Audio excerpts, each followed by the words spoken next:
Okay, so we're on to the last stretch that is in this first chapter. Really, it's the first chapter of the textbook. Some teachers like to fly through this, and they feel that it's just one chapter. There's no need to spend a lot of time on it. But I feel it's important. It's that foundation that we need in order to explain, in order to explain the rest of the course.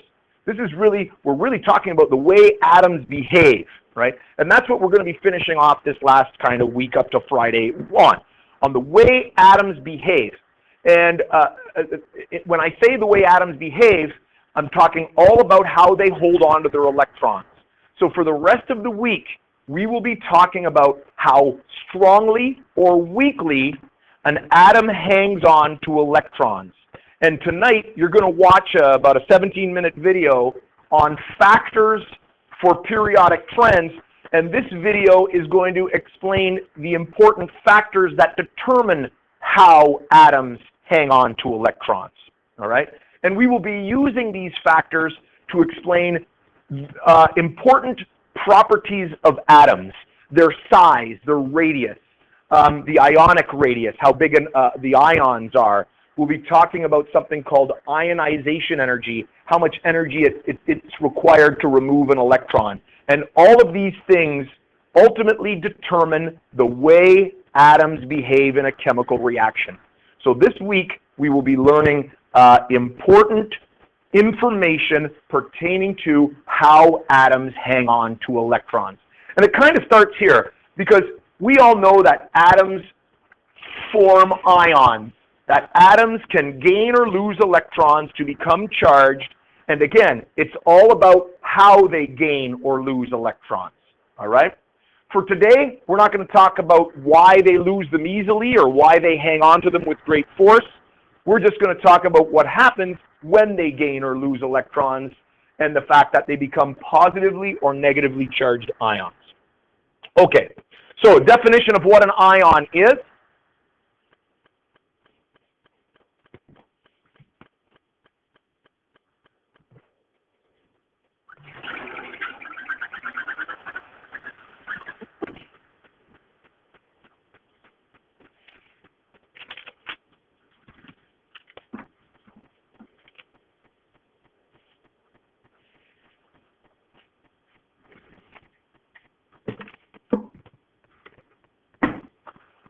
An ion is a charged atom formed by adding or removing electrons from the valence shell. You've heard the term valence before, all right? Valence often means outermost, the outermost shell, okay?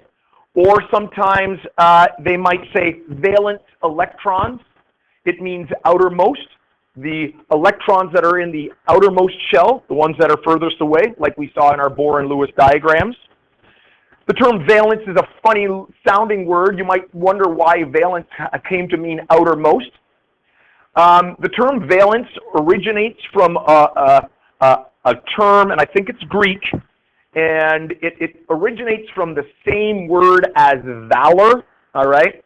And valor, you might know that means to have some kind of high not rank, but you know what I mean, some kind of high status in society, to be powerful, to have valor, all right?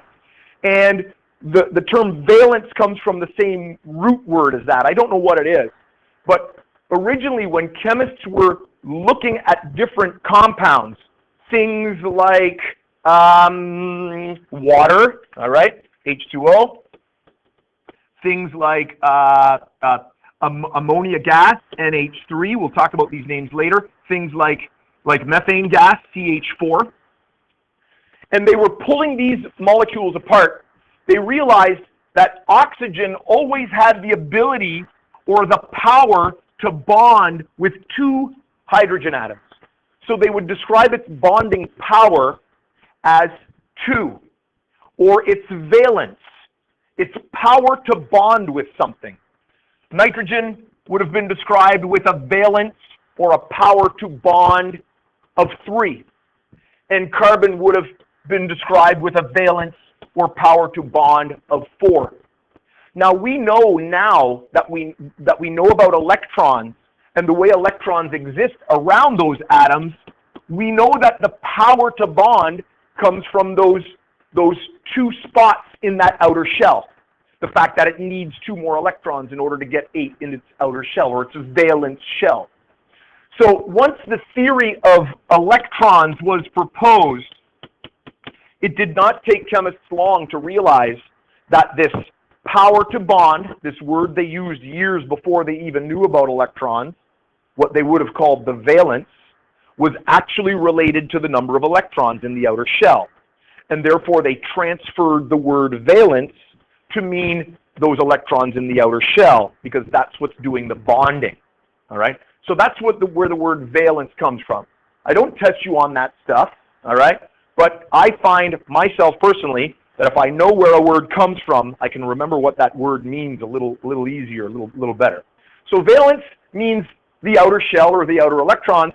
Why? Because it originally described the power to bond, how it could bond with other atoms, all right? So let's talk about cations.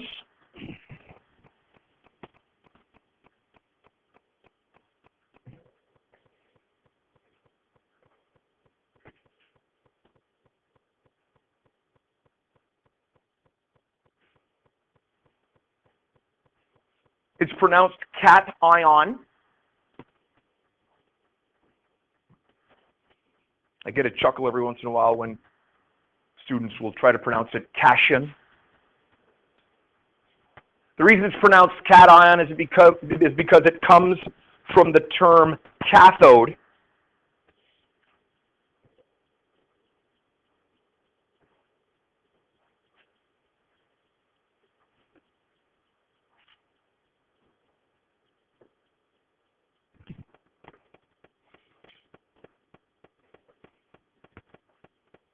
And they're the positively charged ions formed by removing an electron from the valence shell. Take an electron away, it leaves an imbalance between protons and electrons. More protons than electrons, the overall charge is positive. The size of the positive charge is equal to the number of electrons which has been removed. I think you would have probably been introduced to the term cation last year. Should be review. Again, a little historical reference. A chemist by the name of Michael Faraday was using the electricity that was invented by the guy by the name of Volta. I might have mentioned this guy's name before. He invented the battery. Didn't look like the batteries we have today, but it still produced electricity. And Faraday was essentially zapping any solution he could come across. He would make a solution of salt, sodium chloride, and he would put these 2 electrodes into the solution, and he would get the atoms and ions to do things, all right? The positive electrode, all right, is called the cathode, all right? That's called the cathode. And those are terms that were produced before, and this is called the anode.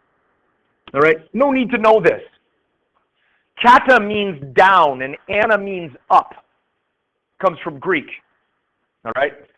Annual, years, simply means we count up in years. Ana and anode, in terms of annual, they have the same meaning. Anyway, it doesn't matter. What Faraday realized was there were these little charged particles in the water that would wander around, and if you put some electricity in there, the positive ones would move away from the cathode and be attracted to the negative anode. Ions mean wanderers, all right, and cations wander away from an anode or from a cathode. They're repelled away. So that's where the origin of the term cation comes from. It's a little charged piece that's found in a solution that wanders away from the cathode. Again, no need to know any of that. That's just where the origin of the term comes from, okay? Metal atoms tend to lose electrons to form cations. So metals have a weak hold on their electrons. Those electrons are lost for some reason, and they form cations. Now we're going to talk about cations, do some examples, then we're going to talk about anions. But anions are negatively charged ions that wander away from the anode.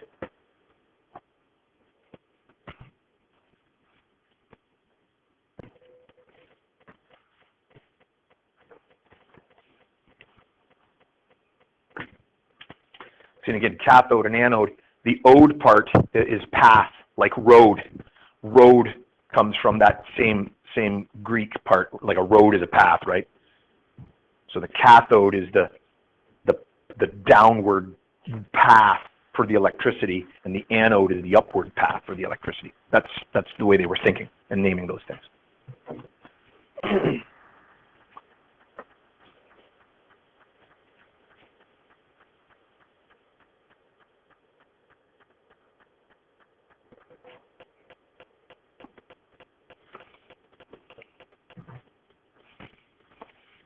A stable cation is one in which all of the valence electrons have been removed. So for sodium, that would be 1. It's got 1 outer electron, if we recall our Bohr and Lewis diagrams from way back last week. Magnesium has 2. It will lose 2 to become stable. Aluminum has 3. It will lose 3 to become stable. All right? We'll talk about why it's 1 and 2 and 3 as we move on in the week and talk about this strength of pull on the electrons.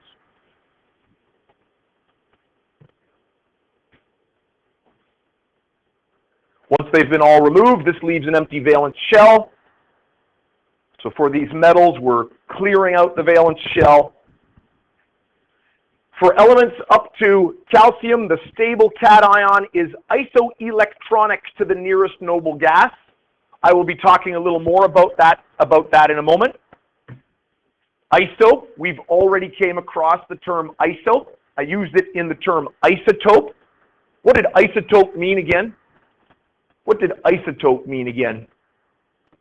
We just had a quiz on it yesterday. It's so sad that we can't remember. What, you deleted all those files out of your brain in one night?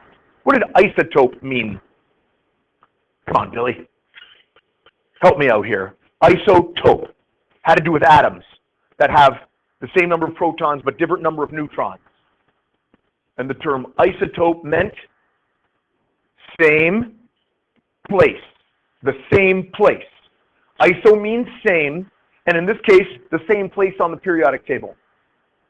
What do you think isoelectronic means? Yep.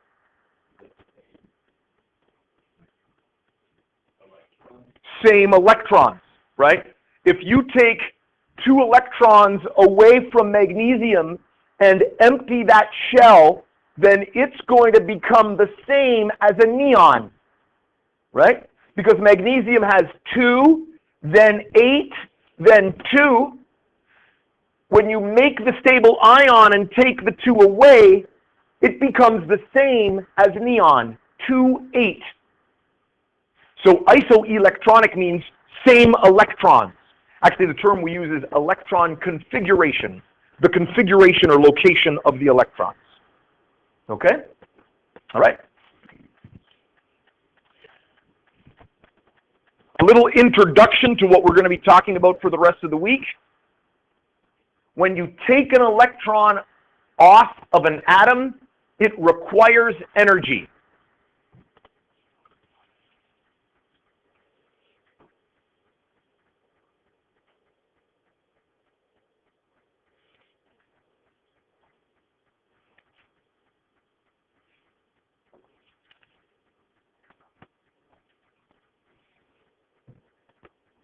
The minimum amount of energy to remove an electron from an atom is called the ionization energy.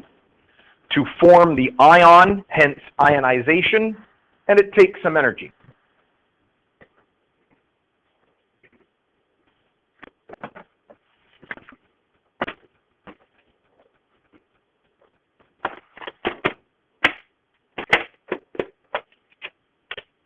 It's my princess case of magnets. Where else do you keep your magnets? In the princess case. along with ball bearings and marble. Don't make fun. Okay. 2 magnets. You've all played with magnets before. I got enough of them, I could hand them around the room. It's not going to be a useful thing. But you've all done this. Oh, hey. Right? You flip it around, you got repulsion, like the invisible ball is in there or something. Ooh, that's neat. We've all done that. Put a magnet on the top of the desk, maybe moved it from underneath the table, something crazy like that. Bring younger brothers and sisters in, freak them out. Hey, look at this, I'm magic. You know, all that good stuff. All right, so we know the way magnets work. I have 2 magnets that are attracted to each other here, obviously. They must be opposite poles, a north and a south. Doesn't matter which is which. But if I want to take those magnets apart, I got to do something here. They don't just fall apart. I actually have to pull on them. I actually have to apply a force against that attraction in order to remove those. If you've taken physics from Mr. Petrus, then you'll know if I have to apply a force through a distance. I did something here. What's it called when I apply a force through a distance? Come on, physicists. Yep. Oh my goodness. Hopefully that wasn't recorded. No, Kayla, that's incorrect. Yep. It's work. It's called work. When you apply a force through a distance, you do work. Here, watch. I'm going to do it again. See? It's kind of fun. One more time. Whew. It's getting warm in here. Look at all the work I'm doing here. I'm applying a force through a distance. So if your parents tell you teachers don't ever do real work, yeah, right here. I'm working like crazy. No giggles on that? Nothing? Okay. Anyway, all right.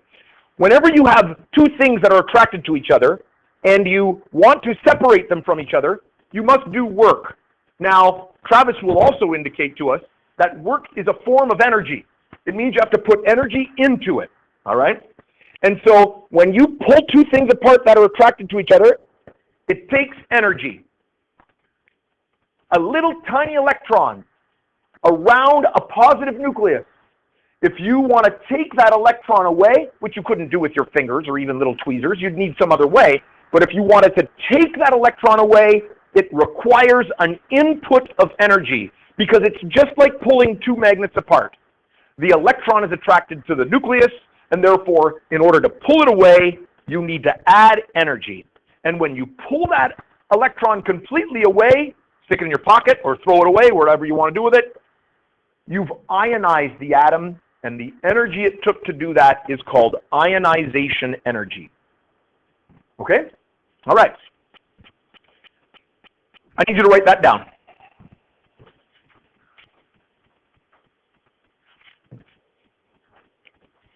Now, we're not going to be writing massive numbers of Bohr diagrams. These are my representation of the Bohr diagrams, if you recall.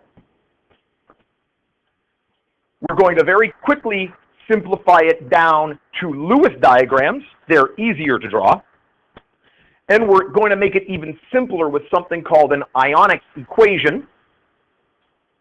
But this is a useful way to represent what's actually happening so that you can get that mental picture of what's going on, and then when we draw the easier ones, you can have an understanding on what's happening.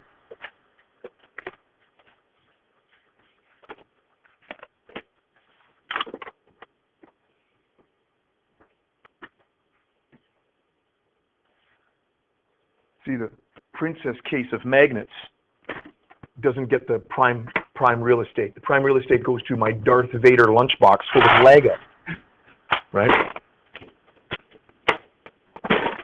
Just to let you know what's going on in there. In case it gets a little boring at lunch. Could build some fighter jets.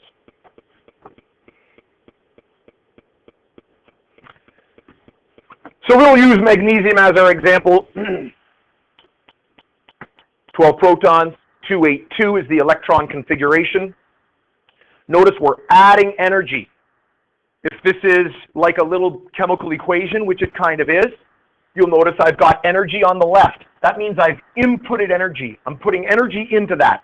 That energy could be electrostatic potential energy. I could use maybe something like a Tesla coil. You remember the Tesla coil? It makes all those zapping noises. That is enough energy to pull an electron right off. Whatever that energy is. You could give enough heat maybe. Can you? Yeah, if you had enough heat, you could drive an electron off. Heat energy could do it. Yep. Anyway, it doesn't matter. We input some energy. The two outer electrons come off. So on our product side, you'll notice I still have 12 protons, 2, 8, and then the electrons that were removed. I have to still keep them in the equation to keep it like balanced, because I've got to keep all the particles. I got to make sure I can account for them. But we've removed 2 electrons from the magnesium. Magnesium needs to lose 2 electrons. Energy is required. Magnesium now has 12 protons pulling on 10 electrons, giving it a +2 charge. All right? Notice it is isoelectronic to neon, which is also 2,8.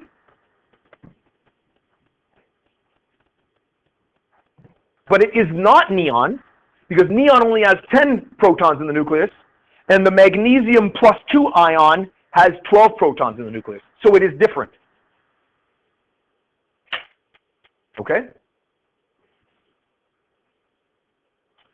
So now the Lewis symbols. Did everybody get everything down there? There was a lot of information there, and I was moving fairly quickly. We're okay? All right. Now let's simplify this thing.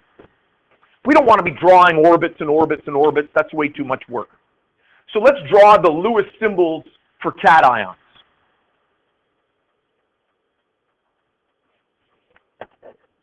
Oh, no.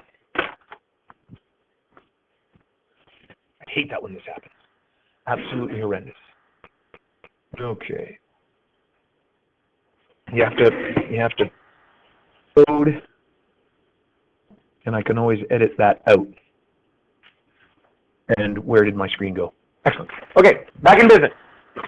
Magnesium. Mg. How many dots go around magnesium? Yeah, Caleb? 2. 1, 2.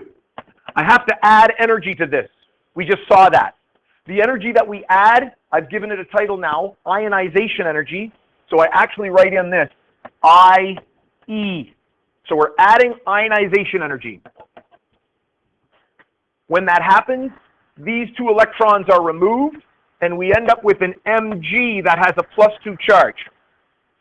When we have a Lewis diagram of an ion, you put square brackets around the thing, and you put the charge on the outside. This is for Lewis diagrams. In a moment, I'm going to show you how to draw an ionic equation. It's even simpler, and we don't need the square brackets. And then we need our 2 electrons that go with that. Okay? So again, this symbol right here is the ionization energy. All right?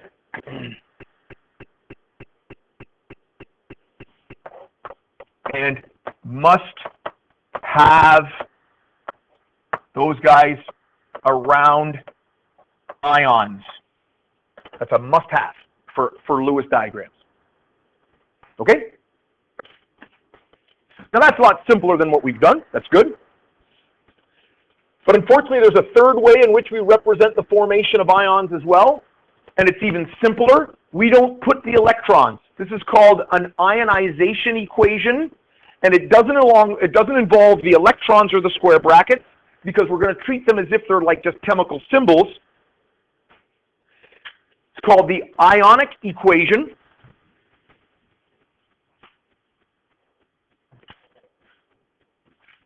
And this is really closest to what you already know as a chemical reaction, with the symbols of the elements in that thing. So this would go right along a chemical equation or a chemical reaction that you've maybe done in the past, like a balanced chemical equation. That's really what an ionic equation is. Maybe that's the best way to describe it. It's the balanced chemical equation for making ions. And again, I'm going to use magnesium as the example.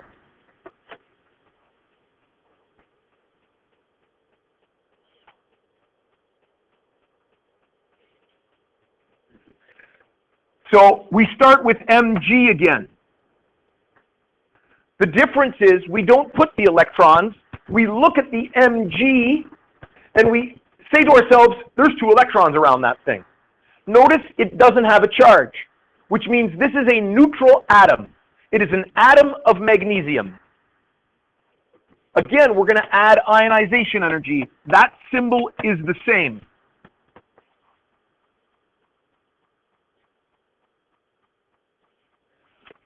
This time, we're going to form a magnesium ion. No square brackets, but just a +2 as a superscript. Again, we have to draw on our knowledge of what the electron configuration is. Here with no charge, we imagine 2 electrons in the outer shell. Here with a +2, oh, it's lost those two electrons. +2 electrons.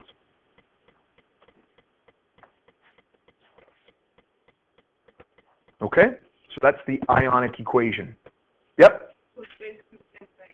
Without the dots and the square brackets. Yep. Let's do one more example. Actually, I would like to do one more example. If I moved back up, I should have done one more example of, see if there's space. Now you guys get excited over that. Let's just do one more example. Let's do,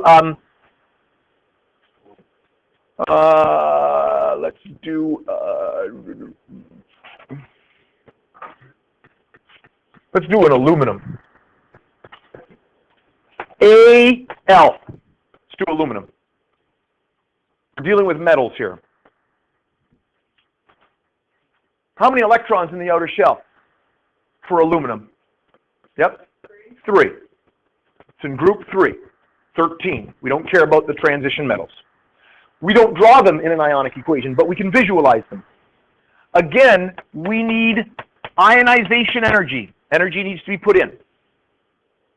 How am I going to draw the symbol for a stable aluminum ion? What's it going to look like? How am I going to write this thing? Yep, Dylan?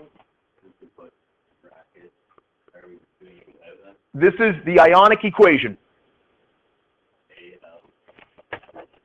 Al +3. And I need 3 electrons to finish that off. Okay? All right? Now at this point, this is what your page was supposed to look like.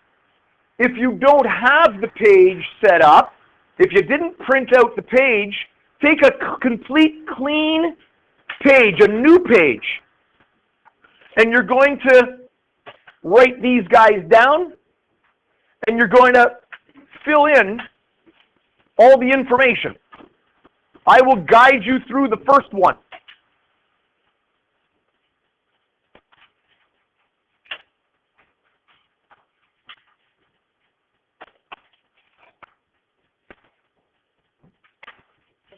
It is a little different. What do we got? It's not too bad. It's a little different. It's got all, oh, I gotta, let's not, well, yeah. Here, we'll get rid of this one. Don't bother with that one. Then it becomes the same, right?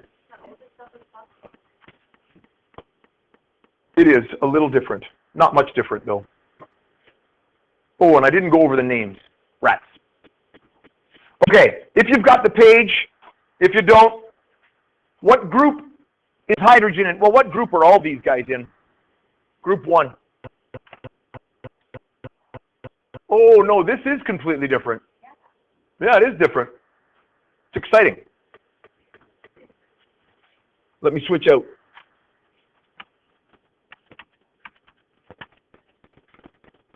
And I need to go to here, and I need to go to here, I need to go to here.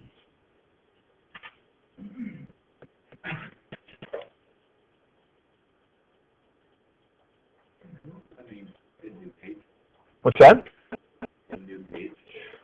Did you change it? Did you write on it completely? Yeah, you're going to want a new page.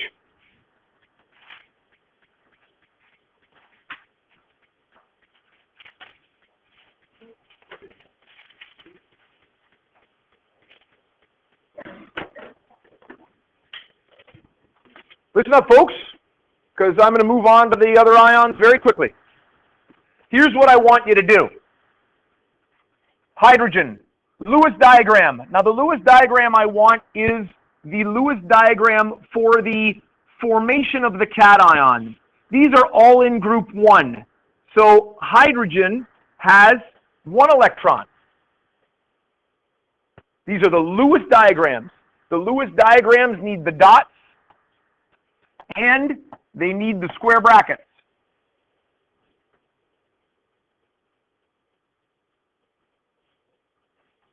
Plus ionization energy to produce an H square brackets plus, and I'm running out of space, plus 1 electron. You're going to do the same for all of the rest underneath. The ion equation. Get rid of the electrons and the square brackets. You're not going to put them in. H plus ionization energy to get H plus 1 electron. Again, it's all squeezed in there. It's the same as what we just did. The ion charge, or also known as the oxidation state. The ion charge is the charge that's on that ion of H, which in this case is plus 1. It's the charge on the ion. Hydrogen's a special case. When hydrogen loses an electron, there's nothing it's isoelectronic to. It's just kind of empty. It's got an empty electron shell. So isoelectronic to doesn't exist for hydrogen. There's nothing that it's isoelectronic to. Now the names of the ions, I forgot to go over those, but it's not a big deal. We can easily go over them. For cations, the name of the ion is the same as the name of the element. This is simply called a hydrogen ion.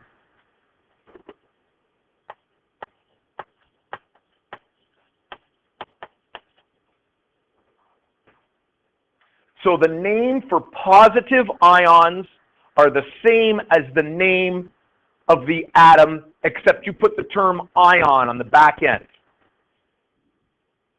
At this point, I'm going to give you, 5 minutes to work through those. You got 5 minutes.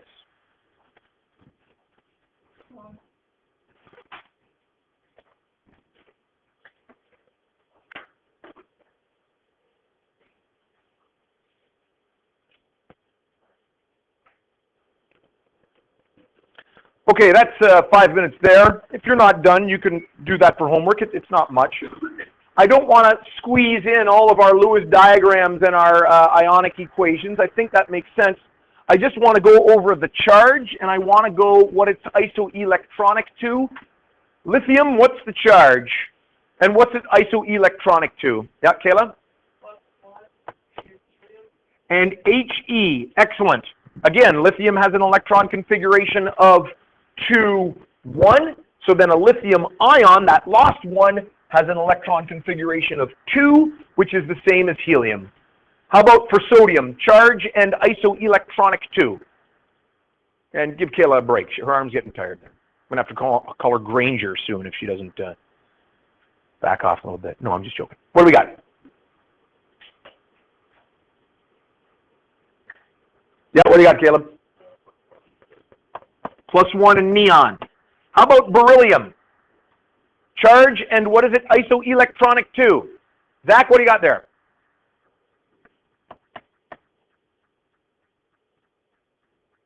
Helium, he said in the tiniest little voice he could ever come up with, and that's correct. So you could be more confident on that. Beryllium loses 2, it's just like helium again. How about magnesium? What do we got? Yep, Caleb. +2 and neon. And by the way, these are lithium ions and sodium ions and beryllium ions and magnesium ions. The names are the same except with an ion on the end. How about boron? All right, I don't have time to wait. Kayla, what do you got? +3 again, helium, excellent. And aluminum? Yep, Travis. +3 and neon, excellent. Okay, let's talk about anions.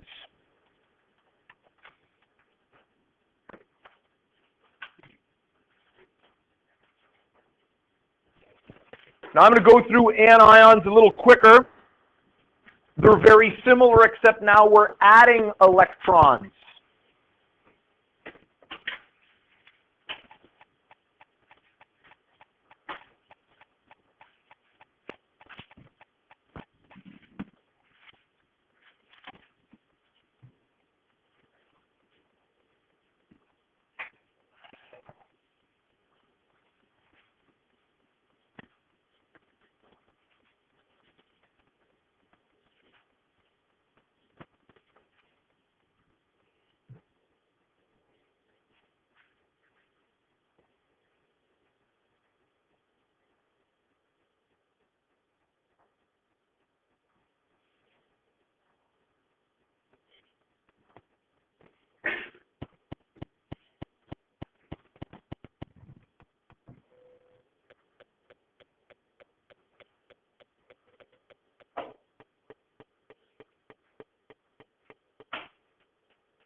Anion is negatively charged,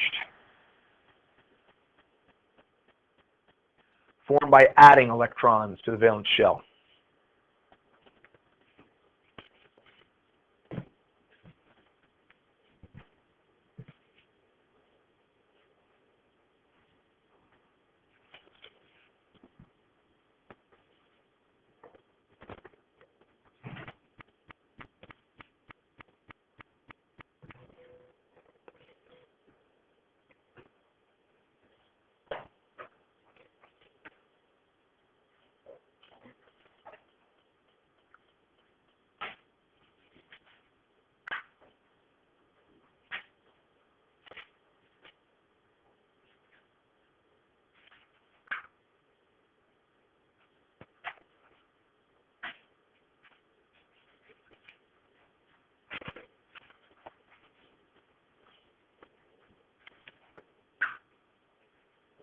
This note, as you might imagine, is very much the opposite of what we just did for the cations, right?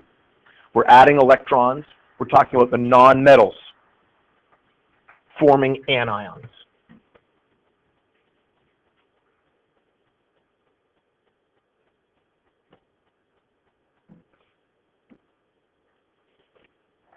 Stable anions gain enough to fill the outer shell.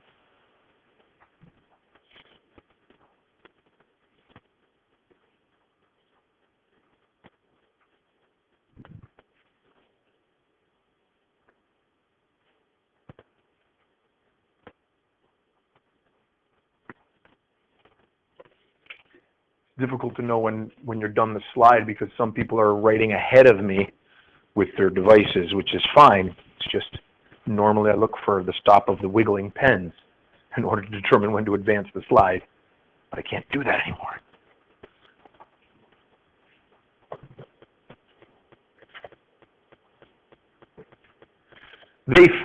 Anions have full energy levels after they've gained electrons.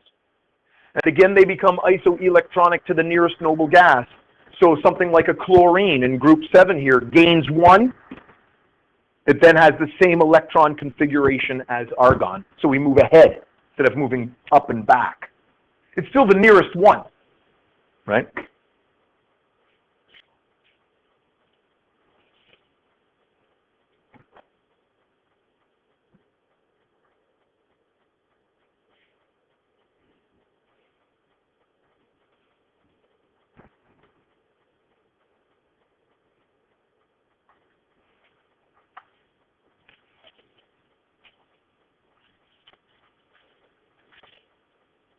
Again, if I'm moving too fast, let me know. But again, I'm looking at the time. I do want to get to these last examples because you can do the equivalent of that sheet at home. And if you didn't have it printed off, you can print it off at home. Energy is released when atoms gain electrons. Again, it's the opposite. Again, with my magnets, you know, you can go through the thought experiment with me, but in order to take the magnets apart, I've got to put some work into it, right? It takes some force. The same is true when magnets come together. If I let the magnets come together, did you hear it? That collision gave off some sound energy, right? It's a very small amount of energy, but it's still energy, you see? So as it came together, that energy of as they're crashing together gives off sound energy. Same thing with electrons. When an electron is added to an atom, it comes in and it crashes into the atom. It literally collides with it. It gets into one of the orbits and it causes the whole atom to vibrate. That vibration of the atom is heat energy, and that gives off heat energy to the surrounding. So incoming electrons give energy off to the surroundings, just like if an asteroid were to crash into the planet Earth, there'd be lots of energy inputted into the Earth system by the kinetic energy of that crashing asteroid. The kinetic energy of the crashing electron causes the atom to shake. It releases energy. It gives energy off. All right?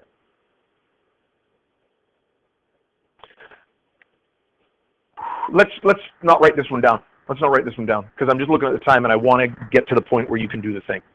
This is the same type thing that we saw. Here I've got fluorine as my example, 2,7. We add an electron to it. Notice the electron is on the left because I'm adding it to it. It fills the outer orbit and gives off energy. That electron affinity is that energy that's given off. Fluorine now has 9 protons and 10 electrons, and therefore it's got a -1 charge, and it is isoelectronic to neon.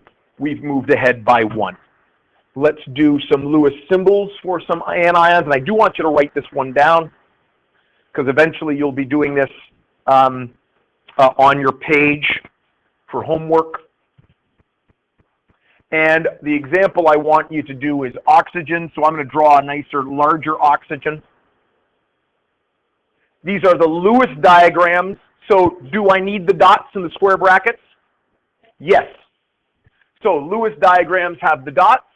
1, 2, 3, 4, 5, 6. I'm hoping you can figure that out for yourself, right? 6 electrons in the outer shell.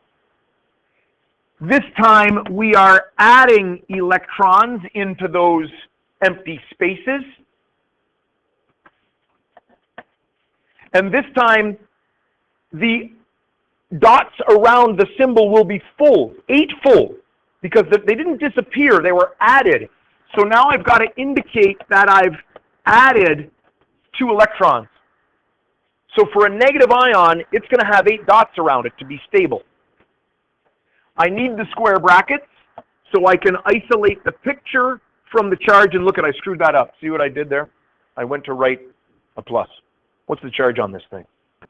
Negative how many? -8? Nope. -2, because I added 2 electrons. So that's a mistake, and my eraser doesn't work, so I'm scribbling -2. Because it gained 2 electrons.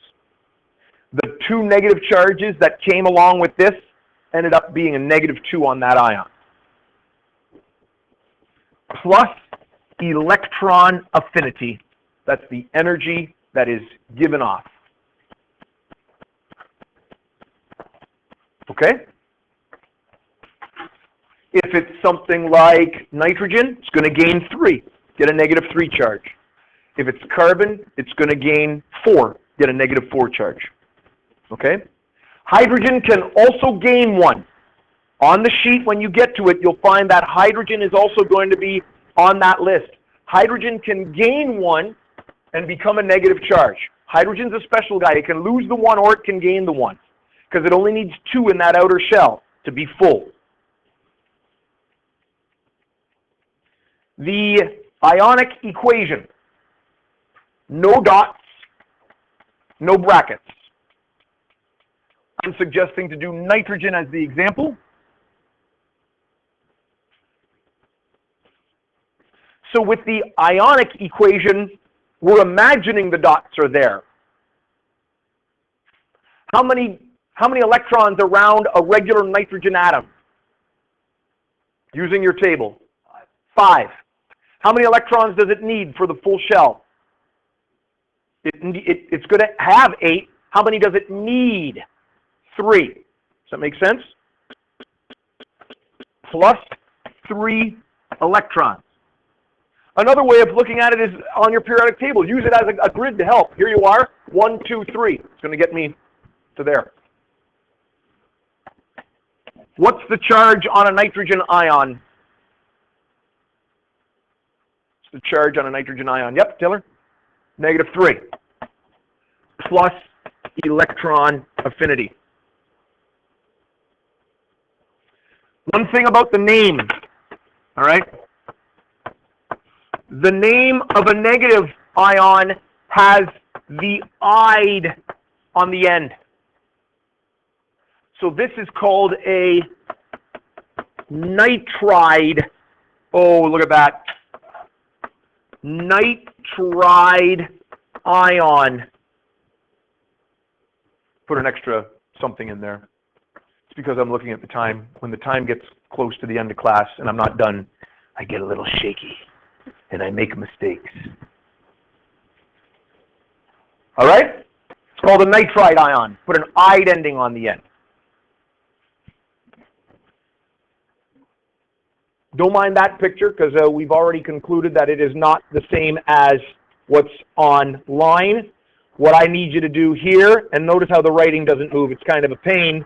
So I'm going to clear the writing here. Clear ink. In this one, same type thing, except this time we're starting at group 14. If you wanted, you could start with the group 17 and add 1, add 2, add 3, add 4. Okay? Again, Lewis diagram needs the dots and the square brackets.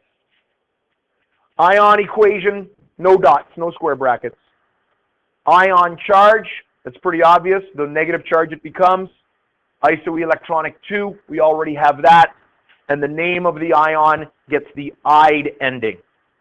If you don't have that sheet printed, right, you could go home and print that off in order to finish that off for homework. All right?